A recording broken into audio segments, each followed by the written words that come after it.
Microsegregation is impacting the new cast structures we have and how that will impact the casting technologies down the line.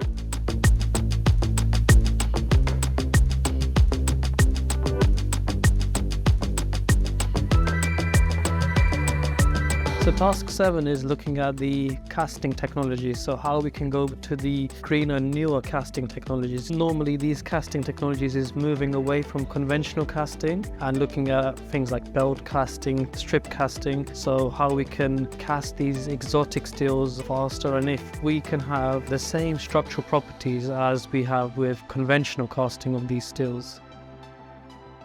Tata Steel actually provide researchers with materials, or they provide with certain objectives. They'll have something they'll see in plant that they want to achieve, and they might not have the R&D capability or the time to do that. So as a Sustain Hub, we work with Tata Steel, Liberty Steel to see what we can achieve together.